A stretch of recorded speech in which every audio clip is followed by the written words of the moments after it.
Todos nós já passamos por isso, certo? Você sabe, aqueles momentos em que você faz algo super embaraçoso e depois agradece silenciosamente às suas estrelas da sorte por não haver ninguém por perto para testemunhar seu fracasso épico. Mas ei, pense nas pessoas atrás das grades. Os prisioneiros não têm o luxo da privacidade como nós. Cada movimento que eles fazem é monitorado por câmeras. Mesmo assim, até eles têm aqueles momentos de gostaria que não houvesse câmeras. Neste vídeo, apresento presidiários que esqueceram que havia câmeras na prisão. Preso e diretor sul-africano. Tudo bem, neste vídeo maluco, temos um homem e uma mulher trancados em um quarto.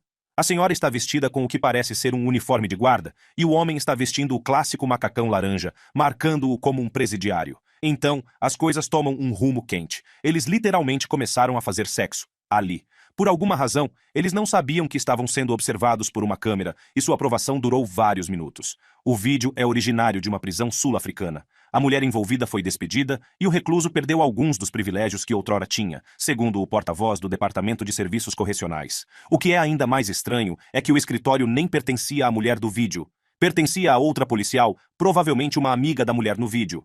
O preso foi então reclassificado para a categoria de segurança máxima e transferido para outro estabelecimento. O governo sul-africano aproveitou a oportunidade para lembrar aos reclusos e a todas as partes interessadas relevantes que quaisquer atos sexuais ou romance entre funcionários penitenciários e reclusos são estritamente proibidos. Quando a notícia foi divulgada nas redes sociais, as pessoas começaram a especular que os dois indivíduos no vídeo eram casados e que os agentes penitenciários cometeram o erro de colocá-lo na mesma prisão que sua esposa. No entanto, o porta-voz foi além ao desmascarar os rumores e garantiu às pessoas que os dois indivíduos no vídeo não eram casados. De acordo com os relatos, os detetives das redes sociais conduziram uma investigação minuciosa da conta da mulher no Facebook e encontraram evidências que sustentavam que os funcionários e os presos eram um casal e que o ato não era crime. Também houve rumores de que, após excluir sua conta no Facebook, a funcionária havia se suicidado por não suportar os horrores e o constrangimento do vídeo ter sido divulgado. O porta-voz também rejeitou esses rumores. De acordo com ele, as atividades sexuais entre presidiários e funcionários penitenciários são incidentes vergonhosos que nunca podem ser atribuídos ao que se espera de nossos funcionários. Além disso, o público também foi orientado a parar de compartilhar o vídeo nas redes sociais. De acordo com as organizações de prisioneiros sul-africanas pelos direitos humanos, este tipo de coisas acontece o tempo todo. É manchete hoje e tão antigo quanto as montanhas no dia seguinte e nada acontece. O mandato desta prisão foi perdido há muitos anos. Amanhã, isso acontecerá novamente. Posteriormente, o presidente do Fundo para Prisioneiros e Detidos pelos Direitos Humanos entrou na conversa, afirmando que o vídeo servia como prova clara de uma falha de segurança nos serviços correcionais. Ele levantou preocupações válidas sobre a lógica por trás da designação de carcereiras femininas para uma prisão masculina. Fale sobre uma situação embaraçosa para todas as partes envolvidas. Rustam Shakrutdinov. Depois de assistir ao próximo vídeo, você poderá gritar "Houdini está vivo!" ou pelo menos perguntando-se se ele reencarnou. Então, aqui está uma filmagem de CCTV que flagrou um cara fazendo algo alucinante. Ele está saindo de uma pequena escotilha, como algo saído de um truque de mágica. Então, ele volta para a cela para pegar suas roupas, veste-se suavemente, pega os sapatos e caminha pelo corredor parecendo um gênio astuto. Este incidente ocorreu numa cidade russa. É quase como se, quando construíram esta prisão, nunca tivessem considerado que alguém pudesse realmente tentar escapar por uma escotilha de comida. Mas ele foi exatamente isso que aconteceu quando decidiram prender ele, um jovem de 25 anos, acusado de roubo. A polícia alegou que não o estava prendendo apenas por roubar coisas. Eles estavam fartos de sua extensa ficha criminal. De acordo com a pesquisa deles, esse cara era um ladrão com algum tipo de superpoder. Do jeito que ele saiu suavemente da prisão, ele provavelmente poderia entrar nas casas das pessoas através de pequenas janelas, como se não fosse grande coisa. Naturalmente, uma situação como esta deixou os funcionários penitenciários com o rosto vermelho e coçando a cabeça. Então, eles iniciaram uma investigação para descobrir o que deu errado. A primeira coisa que me veio à cabeça foi tomar medidas disciplinares contra o diretor de plantão na época, porque a fuga estava ali mesmo, diante das câmeras. Para ele escapar com sucesso, isso significava que não havia ninguém de olho nessas câmeras. Agora, os responsáveis por vigiar as câmeras podem estar em apuros. Mas a polícia não perdeu tempo, colocou esse cara na lista de procurados. Tanto a polícia quanto os militares estavam à caça dele. Quanto a saber se eles o pegaram, bem, isso ainda está no ar. Mas a internet está repleta de todos os tipos de apelidos para o cara. Alguns o chamam de Homem-Cobra, outros de Ladrão de Gatos. Peg, por causa da referência a Houdini. Tina Gonzalez. Ok, Então este pode não ser tão engraçado quanto o último vídeo que vimos, mas com certeza compartilha algumas semelhanças com a nossa primeira história. Prepare-se para esta viagem selvagem envolvendo uma mulher e ela, bem, vamos chamar isso de devassidão.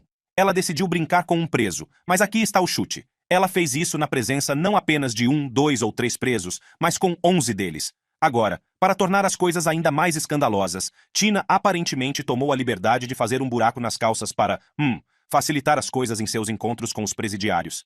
Caramba!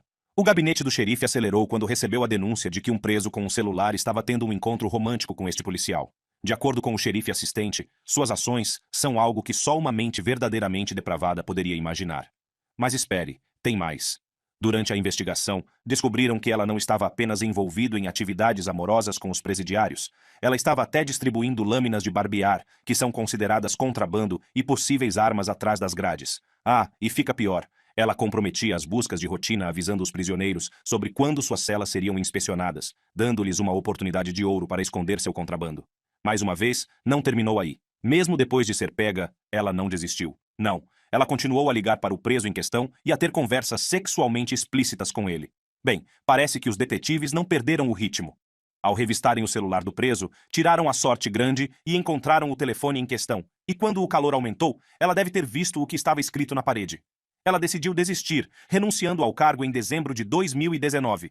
É seguro dizer que seu tempo no trabalho sofreu uma reviravolta bastante dramática. Seu advogado de defesa enfatizou que nunca foi sua intenção causar qualquer dano ou perigo aos funcionários da prisão ou a qualquer outra pessoa na prisão. Ele enfatizou ainda que Gonzalez assumiu a responsabilidade por sua ação, cooperando com o gabinete do xerife. Ele explicou que ela estava em um espaço vulnerável, lidando com as consequências de seu divórcio, e via o prisioneiro em questão como seu único meio de encontrar algum tipo de liberação emocional. Parece que o juiz levou em consideração a falta de antecedentes criminais dela, mas não subestimou a gravidade de suas ações. Nas palavras do juiz, o que você fez foi terrível e estúpido, e você arruinou sua carreira. No entanto, ele também expressou crença no potencial de redenção dela. Apesar da pena de prisão de 7 meses, ela foi libertada e aparentemente deu uma guinada surpreendente em sua vida. Ela agora está usando sua fama recente como influenciadora de mídia social. Sarina Dodson. Bem, parece que temos uma história de fuga bem diferente em mãos aqui, e está longe de ser engraçada. Este revela o nível de intriga e tensão comovente que envolveu a orquestração de uma fuga ousada. Ela pode parecer o mentor da fuga, mas de acordo com algumas reportagens, foram os presos do centro de detenção. Outros presos conseguiram convencer ela a ajudá-lo simplesmente sair da prisão. Não há necessidade de passar por um poço de comida ou algum truque no estilo Missão Impossível no controle e um cara cavando um túnel sob a prisão para hackear os sistemas e tirá-los de lá. Não. Tudo o que precisavam fazer era encantar ela. Assim, da sala de controle, ela auxiliou os homens na fuga da área de lazer externa do presídio por 3 portas de segurança. Os homens, literalmente, simplesmente saíram. Foi tão fácil assim. Funcionou porque Sarina era a única pessoa na sala de controle naquele dia e até deu uma contagem falsa. Infelizmente para ela, ela esqueceu um detalhe crucial assim como os presos estavam sendo vigiados. A sala de controle também estava. No vídeo, você pode ver ela coçando a cabeça nervosamente, enquanto abre a porta para os internos. Ela foi capturada cerca de 4 dias depois, e os presos foram capturados cerca de 1 semana após a fuga. Os homens até tiveram um impasse com a polícia.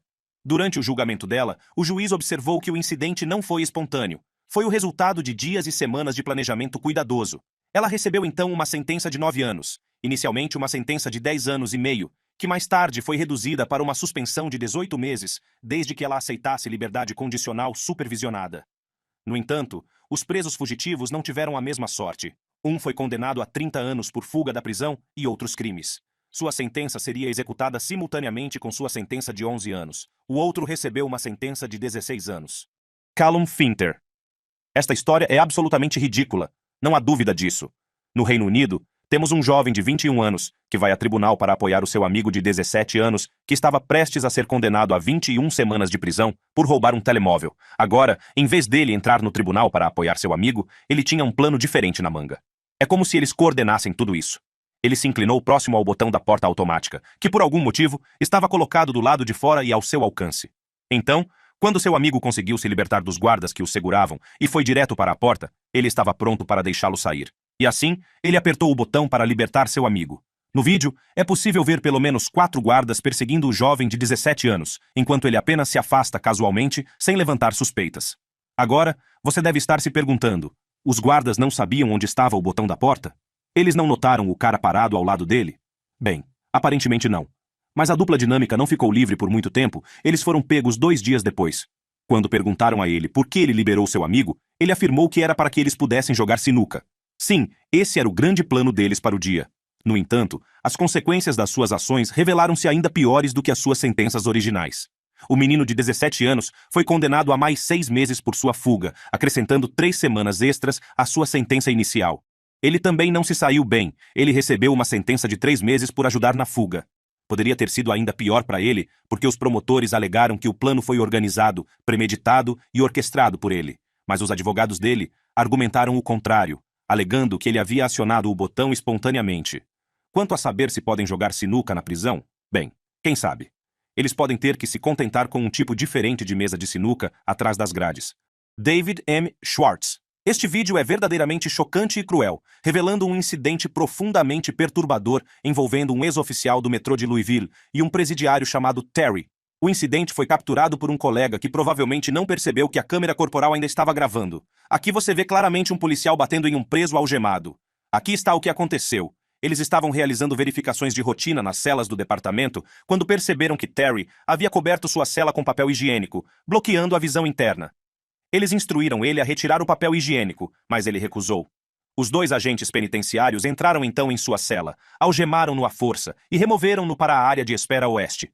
Foi nesta área que o torturaram. De acordo com outro agente penitenciário, eles o algemaram, aplicaram spray de pimenta, sufocaram e espancaram. Infelizmente para eles, ele ligou acidentalmente a câmera. No vídeo, ele está claramente algemado e implorando que parem, dizendo que não lhes causará problemas e que cooperará no futuro. No entanto, isso não deteve os policiais, pois o vídeo mostra-os batendo nele pelo menos mais 2 vezes após seu apelo. Terry acreditava que estava à beira da morte durante o espancamento, e sua mãe, ao saber da notícia, chorou no carro. Ele afirmou que quase ficou roxo durante a aprovação, deixando sua mãe com uma perda total de confiança no sistema de justiça. Os homens foram posteriormente condenados à prisão.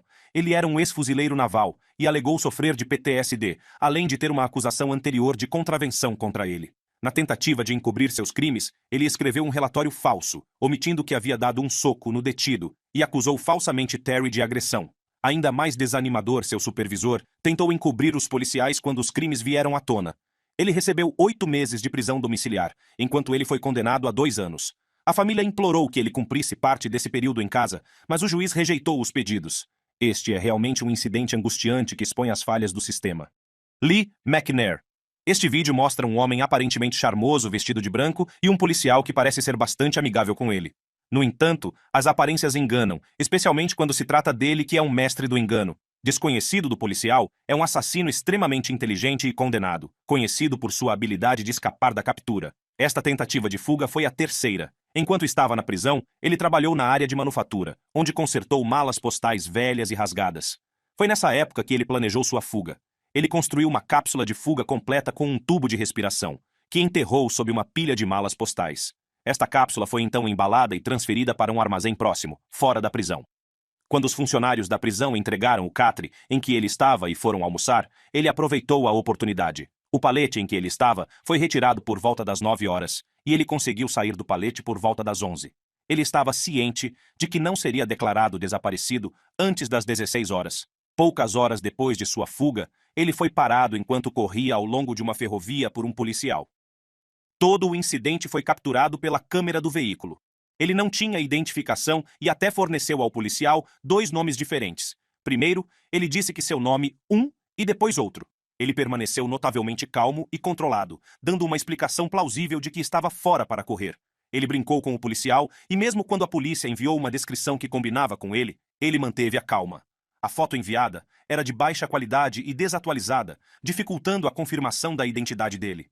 O policial mencionou mais tarde que a aparência física dele não correspondia exatamente à descrição que recebeu. Ele, por outro lado, descreveu seus sentimentos após o encontro como uma mistura de alívio, descrença e perplexidade. Agora você deve estar se perguntando como alguém aparentemente inteligente e charmoso como ele acabou na prisão. Bem, ele estava tentando um assalto em Dakota do Norte e foi surpreendido por 2 homens. Ele acabou assassinando um deles, e o outro sobreviveu com 4 ferimentos à bala. Ele foi posteriormente detido e entregou uma arma escondida. Não demorou muito para que ele tentasse sua primeira fuga, que durou apenas algumas horas. Enquanto estava algemado a uma cadeira em uma sala com 3 policiais, ele usou o protetor labial como lubrificante para se libertar e liderou os policiais em uma longa perseguição pela cidade, que culminou com ele pulando de um prédio e machucando as costas. Sua próxima tentativa de fuga foi em 92, quando ele se arrastou por um duto de ventilação e ficou fugitivo por 10 meses.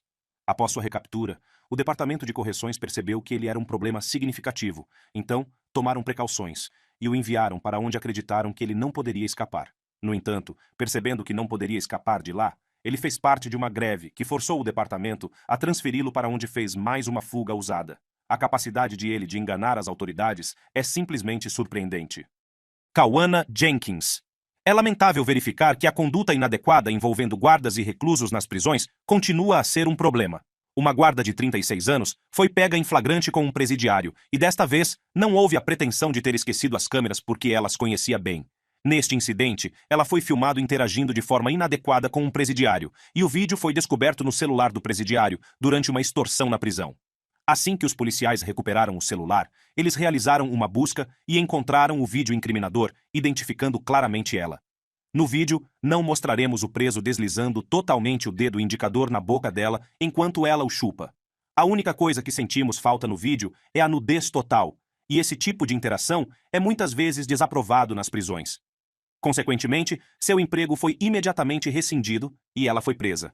Os funcionários da prisão não perderam tempo em apresentar acusações contra ela, que incluíam contato sexual impróprio, conduta imprudente, crueldade para com um preso, entrega de itens impróprios a um preso e violação do juramento de posse. Ela trabalhava para o xerife desde dezembro de 2019. No vídeo, ela foi vista sentada no colo do preso e tendo um comportamento íntimo com ele. O vídeo não só mostrou o carinho deles, mas também capturou o preso solicitando algo específico. No videoclipe, o preso pode ser ouvido dizendo dê-los para mim, ao qual ele oferece ao preso um par de óculos de grife. O incidente foi prontamente relatado ao xerife, que não apenas demitiu ele, mas também ordenou sua prisão e a apresentação de várias acusações contra ela. Agora, temos uma grande surpresa em nosso próximo vídeo, e você pode achar difícil acreditar quem está envolvido. É o Chapo. As fugas dele da prisão são realmente incríveis e ilustram a sua notável capacidade de escapar às autoridades. Ele conseguiu escapar da prisão 2 vezes, ambas capturadas pelas câmeras da prisão. Na sua primeira fuga, ele subornou guardas para facilitar a sua fuga. Porém, ele foi recapturado. Mas desta vez, sua fuga foi ainda mais audaciosa. Os associados cavaram um túnel elaborado que levava diretamente à sua cela. No vídeo, você pode ver ele vagando pela cela antes de se aproximar da área do chuveiro, onde há uma entrada escondida para o túnel. O plano foi meticulosamente pensado, explorando um dos poucos pontos cegos de sua cela. Ele aumentou o volume de sua TV para mascarar o barulho que fez durante sua fuga. Então, como um mágico, ele desapareceu no subsolo. O túnel utilizava um sistema mecânico para movimentar as ferramentas dentro da ferramenta e ainda contava com sistema de trilhos. O túnel estava bem iluminado e ventilado para mostrar o quão ousado e ousado era esse plano de fuga. Este incidente foi uma prova de por que ele também era conhecido como o mestre dos túneis. Durante o seu reinado, ele desenvolveu métodos para contrabandear drogas para os Estados Unidos a partir da sua base. Ele enfrentou acusações como líder de um sindicato internacional do crime. Ele foi considerado um dos traficantes de drogas mais poderosos do mundo.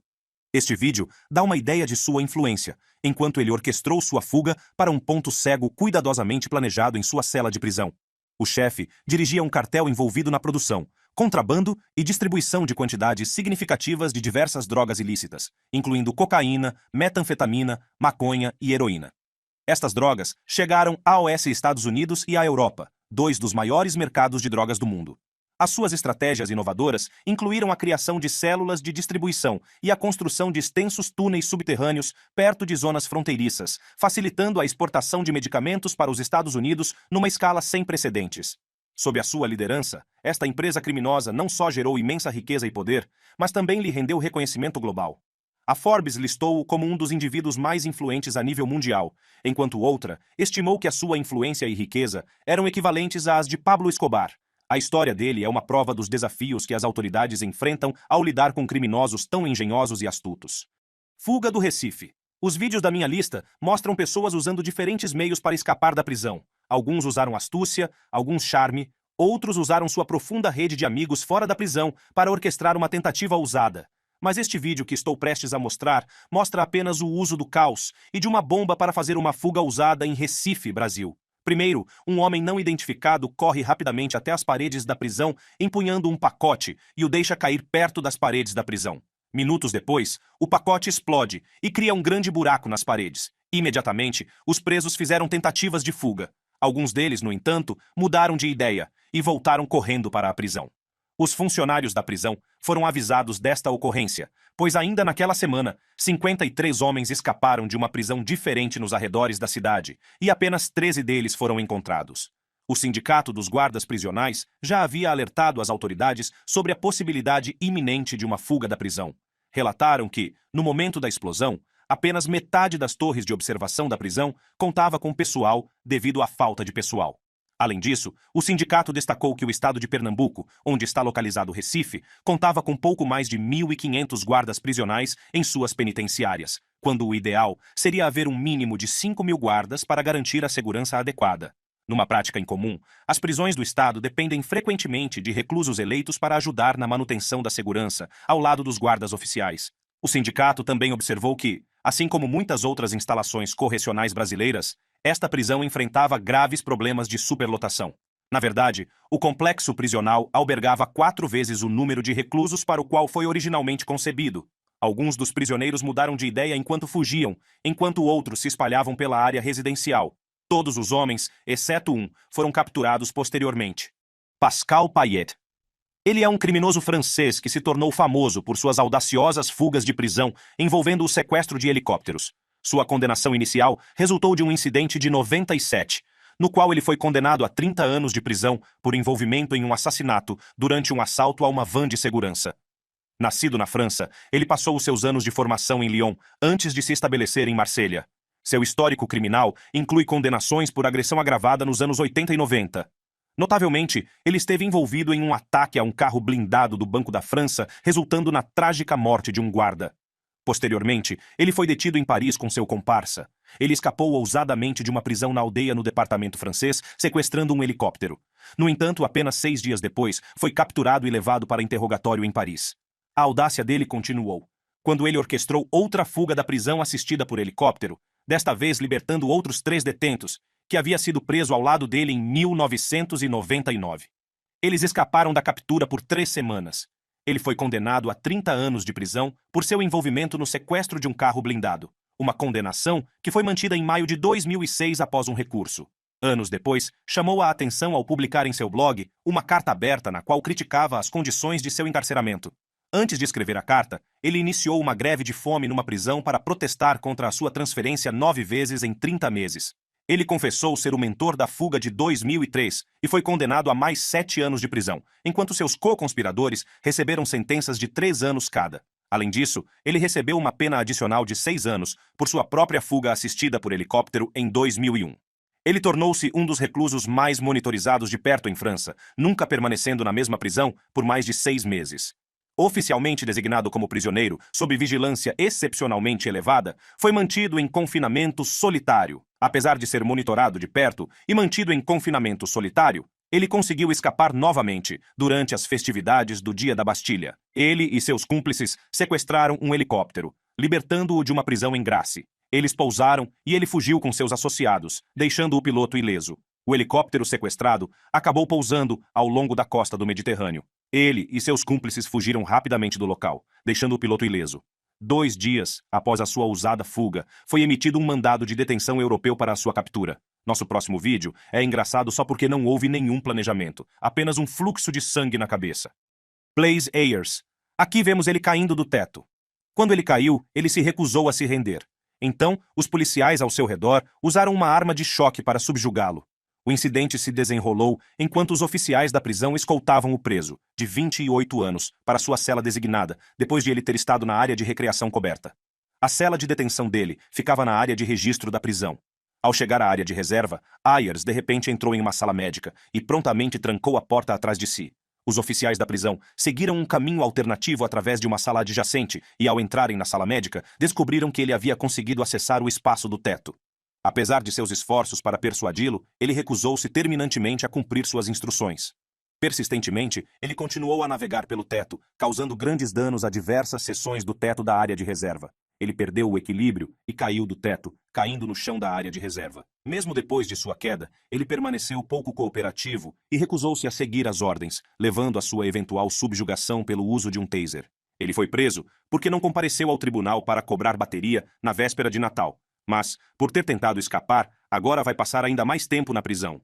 O plano de fuga não foi bem pensado e foi constrangedor para ele e todos os envolvidos. Ele está enfrentando acusações de tentativa de fuga, que é um crime grave, e de dano criminal, que é uma contravenção menos grave. Depois que ele tentou escapar, os médicos tiveram que vir tratá-lo, e não sabemos quem cobrirá os custos dos danos que ele causou ao teto do gabinete do xerife do condado. Tudo isso aconteceu porque ele tentou ser atlético e fazer uma fuga ousada, mas não deu certo. Quantrell Schwartzlow.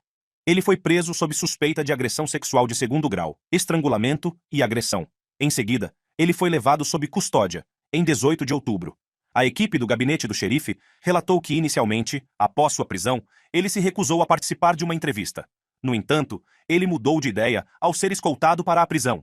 Segundo as autoridades, durante um breve período em que foi deixado sozinho numa sala de interrogatório trancada, ele conseguiu escapar saindo por uma janela no segundo andar. Um vídeo do gabinete do xerife capturou o momento em que o jovem de 17 anos, algemado, estava na companhia de um detetive dentro da sala. Pouco depois de o detetive sair da sala, ele é visto abrindo uma janela e dando um salto de cabeça para fora. O vídeo da sala de interrogatório também registrou a constatação do detetive de que ele havia desaparecido aproximadamente 14 minutos após sua partida. No final das contas, os deputados levaram aproximadamente 4 horas para recapturar ele. O adolescente foi encontrado 4 horas depois na casa de seu companheiro. Quando ele foi pego, ele foi acusado de fuga criminosa. Em seguida, ele foi condenado a 4 anos de prisão e 4 anos de liberdade condicional, estendida no tribunal. Ele também se declarou culpado de estrangulamento e fuga. Durante a sentença dele no tribunal na quarta-feira, o vice-procurador distrital revelou que estrangulou uma jovem até que ela perdesse a consciência e começou a agredi-la sexualmente. Ele alegou que estava tentando fazê-la se sentir melhor. A vítima fez uma declaração que ressoou em muitas pessoas que sofreram violência doméstica. O juiz elogiou-a pelo que considerou o ato mais corajoso que alguma vez testemunhou, ultrapassando mesmo as suas experiências durante o seu serviço na Guerra do Iraque. Em sua declaração, ela detalhou um relacionamento caracterizado por abusos e ameaças persistentes. O vice-procurador distrital revelou que ele foi adotado pela família dele, mas depois se reconectou com seu pai biológico. Durante esse período, ele expressou seu gosto por passar tempo com um homem que ele chamava de um importante traficante de drogas. Ele também destacou que o Departamento de Correções do Estado recomendou uma pena de prisão de 2 anos, juntamente com 2 anos de supervisão prolongada por 2 acusações, fuga e estrangulamento. No entanto, recomendou duplicar essa sentença. Em defesa dele, o advogado explicou que o pai biológico dele entrou em sua vida quando ele tinha 16 anos, e a riqueza, influência e popularidade do homem entre as mulheres tiveram um impacto substancial sobre ele. Também enfatizou que foi com seu pai biológico, e não com sua família adotiva, que ele aprendeu esses comportamentos negativos. E é isso que temos para você hoje. Esperamos que você goste deste vídeo. Para curtir mais vídeos como esse, clique nos cards na tela.